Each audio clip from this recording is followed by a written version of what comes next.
आज जो मुद्दे आपके समक्ष हैं उनके दो व्यापक आयाम हैं, एक राजनीतिक है, एक कानूनी है। लेकिन राजनीतिक आयाम सबसे महत्वपूर्ण, सबसे व्यापक, सबसे अहम है। पहले मैं उसका जिक्र करूं संक्षेप में। पहला बिंदु उसका यह है कि जानबूझकर, बार बार, सोच समझकर, एक सूझे बूझे तरीके से इस सरकार ने हर गणतांत्रिक संस्था को खत्म करने का प्रयत्न किया है, उसको चोक करने का प्रयत्न किया है, उसमें रोकथाम करने का प्रयत्न किया है। सबसे बड़ी संस्था उनके मायने में जो उनके लिए बाधा है वो है स्वतंत्र, निष्पक्ष, निडर बोलना, बोलचाल, जो हमारे संविधान की एक महत्वाकांक्षा ही नहीं, एक मानव अधिकार है, मूलभूत।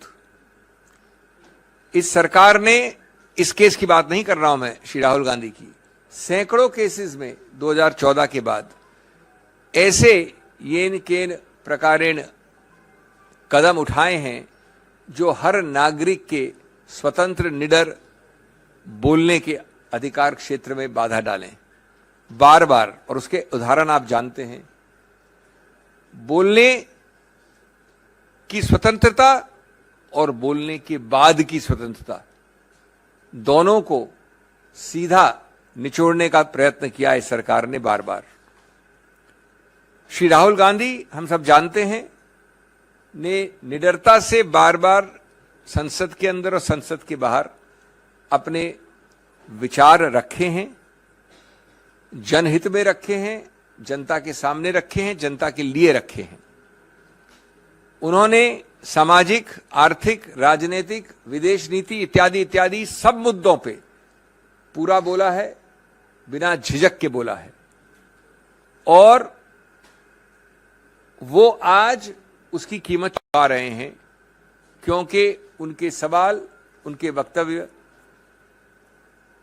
अच्छे नहीं लगते उन लोगों को जिन्होंने वो गलतियां की हैं, जिसके बारे में विवरण करते हैं श्री राहुल गांधी। कभी डिमोनेटाइजेशन ले लें, कभी चीन को क्लीन चिट का मामला ले लें, कभी जीएसटी ले लें। ये सब मुद्दे वो हैं और इनके अलावा और भी हैं जो इस सरकार को, जिनसे घिन्न है और जो उठाते हैं उनको दंडित करना उनका अनिवार्य रूल है। राहुल गांधी विदेश जाते हैं तो बोल नहीं सकते। एक झूठे, आडंबरी राष्ट्रवाद के आधार पर उनकी आवाज को रोका जाता है। एक अजीबोगरीब, बनाई हुई, बनावटी राष्ट्रवाद का बहाना लेकर उन पे आरोप लगाए जाते हैं। बाहर गए, उसके आधार पे जब वापस आते हैं तो कहते हैं कि आप यहां नहीं बोल सकते जब तक कि आप माफी नहीं मांगे। यहां आते हैं और उस दिन बोलते हैं संसद में, जब माननीय प्रधानमंत्री बोल रहे थे तो सरकार पूछती है आपकी हिम्मत कैसे हुई सब बोलने की, सत्य बोलने की, साफ बोलने की, निडरता से बोलने की। हम आपको प्रिविलेजेस कमेटी भेजते हैं। और सबसे अजीबोगरीब जो मैं समझता हूं, किसी गणतांत्रिक, संसदीय गणतांत्रिक, लोकतांत्रिक देश में नहीं देखा गया, जब वो आके बोलते हैं तो सरकार खुद अवरुद्ध करती है संसद को। सरकार खुद करती है इस आधार पे कि पहले आप माफी मांगिए। ये कौन सी संसदीय प्रणाली के अंतर्गत है कि पहले आप माफी मांगिए, नहीं तो हम अवरुद्ध करेंगे, नहीं तो संसद चलेगी नहीं। तो ये इसी प्रक्रिया का एक और उदाहरण है, जहां मुंह खोलें, झूठे, बेमानी केसेस दायर करिए, डराइए, धमकाइए, और हम आश्वस्त हैं कानूनी प्रक्रिया में कि हम जीतेंगे, स्टे ऑफ कन्विक्शन हमें मिलेगा। लेकिन जहां तक सरकार का सवाल है, उन्होंने ये सब प्रयत्न किए हैं, बार बार किए हैं। जहां तक कानूनी पक्ष है, मैं बड़े संक्षिप्त रूप में आपको बता दूं, कल बताया था मैंने, थोड़ा उसको और विस्तार से बता दूं, लेकिन संक्षिप्त रूप से, कि जब आप जल्दबाजी करते हैं तो गलतियों के ऊपर गलतियां करते हैं, संवैधानिक और कानूनी गलतियां करते हैं। मैं आपको 2-3 उदाहरण देके अपनी बात खत्म करना चाहता हूं। ये मामला, ये वारदात कोलार कर्नाटक में हुई, 2019 में हुई। उसकी कंप्लेंट कहां दर्ज की गई? सूरत, गुजरात में, एक दो जगह और भी की गई, बिहार में, रांची में। तो जब ऐसा होता है कि वारदात, फौजदारी वारदात कहीं हुई हो अमुक जगह और फौजदारी वारदात की कंप्लेंट किसी दूसरे प्रदेश में हो, तो कानून विधायिका ने बहुत पहले एक संशोधन द्वारा एक नया प्रावधान बनाया था, कई वर्ष हो गए, जो बाध्य है, जो स्पष्ट है कि जब ऐसा हो तो आपको एक 202 कहते हैं, उसके अंतर्गत एक निरीक्षण परीक्षण करना पड़ेगा, इंक्वायरी करनी पड़ेगी, या तो मैजिस्ट्रेट खुद करे या पुलिस द्वारा करे कि क्या उस मैजिस्ट्रेट का अधिकार क्षेत्र बनता है। जब तक वो मैजिस्ट्रेट ये शुरुआत में नहीं करता है इंक्वायरी, तब तक वो कंप्लेंट से आगे नहीं बढ़ सकता। रोचक बात यह है कि ये मुद्दा स्पष्ट रूप से इस श्री राहुल गांधी केस में उठाया गया, जजमेंट में लिखा है, लेकिन निर्णित कहीं नहीं है। ये इंक्वायरी कहीं नहीं हुई गुजरात मैजिस्ट्रेट द्वारा, यद्यपि ये मामला आया है कोलार, कर्नाटक से। ये एक उदाहरण है कई और अहम मुद्दों का के साथ। एक दूसरा उदाहरण, और आप अपनी कंक्लूजन लगा सकते हैं, जो मैं आपको 3 तारीखें देना चाहता हूं। एक विचित्र बात हुई, जो याचक है, इसमें कंप्लेनेंट है, वो अप्रैल में 2019 में कंप्लेंट फाइल करता है। 2021 जून में श्री राहुल गांधी उस मैजिस्ट्रेट के सामने पेश होते हैं जो सूरत का मैजिस्ट्रेट था, उस पर एक मिस्टर दवे थे। 1 साल तक रुकने के बाद याचक वापस एक अर्जी देता है कि श्री राहुल गांधी वापस पेश हो।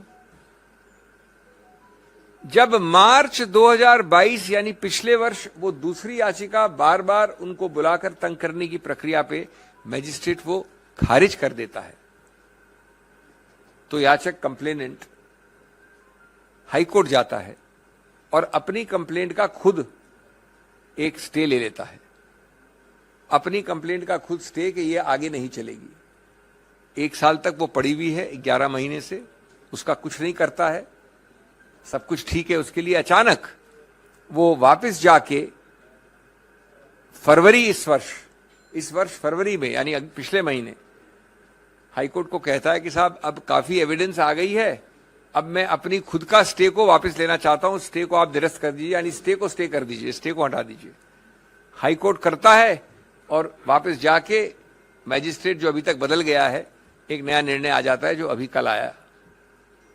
आप अपने आप चित भी अपनी, पट भी अपनी, अपने आप लकीरों के बीच क्या हो रहा है समझ सकते हैं, संज्ञान कर सकते हैं।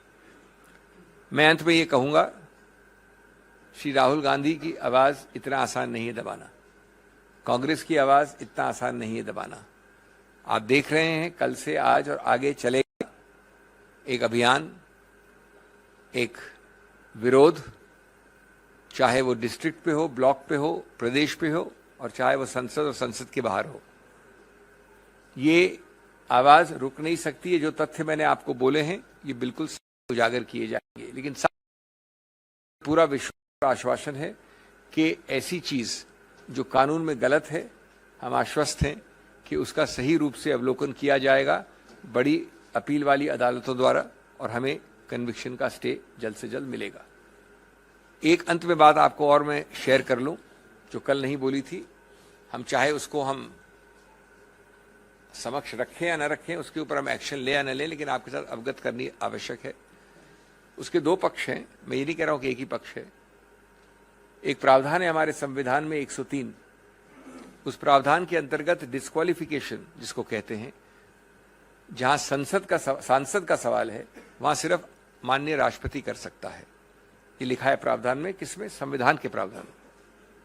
और साथ साथ ये लिखा है कि संविधान के प्रावधान के अंतर्गत जब राष्ट्रपति करता है तो उसको पहले एक सुझाव, एक रिकमेंडेशन लेना पड़ता है चुनाव आयोग से। ये तो मानी हुई बात है कि इस बार राहुल गांधी के विषय में नहीं हुआ, ये न कुछ पहले विषयों में ऐसा हुआ है। अब इसमें जो दूसरा पक्ष है वो ये है कि चुनाव आयोग का मानना है, और चुनाव आयोग इसी प्रक्रिया को फॉलो करती है और केसेस में, कि जब कन्विक्शन कोर्ट द्वारा है, न्यायपालिका द्वारा है, तो राष्ट्रपति के पास जाने की आवश्यकता नहीं है। इसलिए हम चुनाव आयोग उसको कभी भी नोटिफाई कर सकते हैं। हमें राष्ट्रपति के पास सुझाव लेके जाना और राष्ट्रपति की अनुमति लेने की आवश्यकता नहीं है। जो रोचक कानूनी मुद्दा इस पे उठता है वो ये है कि संविधान में जो लिखा है 103 में स्पष्ट लिखा है, उसको क्या चुनाव आयोग तो क्या उच्चतम न्यायालय भी क्या बदल सकता है? सिर्फ इस आधार पे कि एक केस था लोक प्रहरी का, उस केस में चुनाव आयोग ने स्टैंड अपना रखा था। उच्चतम न्यायालय ने ये नहीं कहा कि वो स्टैंड सही है या गलत है, लेकिन उसके बाद से चुनाव आयोग ने एक सर्कुलर निकाल रखा है जिसमें वो कहते हैं कि जहां पर कन्विक्शन कोर्ट द्वारा है वहां पर हम राष्ट्रपति के पास नहीं जाएंगे, न जाना आवश्यक है। तो ये एक विरोधाभास है। संविधान के टेक्स्ट को आप ज्यादा महत्व देंगे या चुनाव आयोग की प्रक्रिया को? इसका उत्तर मैं समझता हूं सीधा है। तो ये भी एक शायद त्रुटि है इस प्रकार के 24 घंटे में निकाले हुए चुनाव आयोग के नोटिफिकेशन की।